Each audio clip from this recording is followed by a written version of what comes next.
സ്നേഹബന്ധങ്ങളുടെ അടിത്തറ എത്രത്തോളം വലുതാണ് എന്നുള്ളത് നമ്മളെ പഠിപ്പിക്കുന്ന ഒരു സുപരിചിതമായ കഥയുണ്ട്. ആ കഥയിലെ രണ്ട് ക്യാരക്ടർ ഇവരൊക്കെയാണ്, മണ്ണാങ്കട്ടയും കരിയിലയും. രണ്ടുപേരും ചേർന്ന് ഒരു വലിയ യാത്ര പോയി.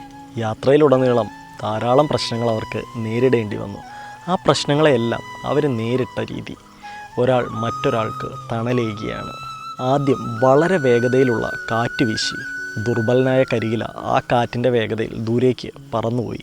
നമ്മുടെ മണ്ണാങ്കട്ട എന്ത് ചെയ്തു എന്ന് ചോദിച്ചാൽ, ഓടിപ്പോയി ആ കരിയിലയുടെ പുറത്തിരുന്ന് അതിന് സംരക്ഷണമേകി.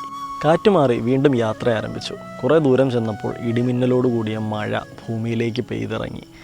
മഴയുടെ ഓരോ തുള്ളികളും ശക്തമായി മണ്ണാങ്കട്ടയുടെ മേൽ പതിച്ചപ്പോൾ അലിഞ്ഞു പോകുന്ന ആ ഒരു സാഹചര്യത്തിൽ നമ്മുടെ കരിയില ഓടിച്ചെന്ന് ഒരു പുതപ്പ് പോലെ മണ്ണാങ്കട്ടയുടെ മേൽ കയറി ഇരുന്നു.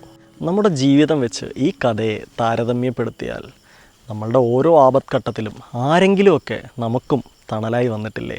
അത് അന്യരോ സുഹൃത്തുക്കളോ ബന്ധുക്കളോ ആരും തന്നെ ആയിക്കോട്ടെ, ആപത്തിൽ നമുക്ക് ഓരോരുത്തർക്കും പരസ്പരം കൂട്ടായിരിക്കാം.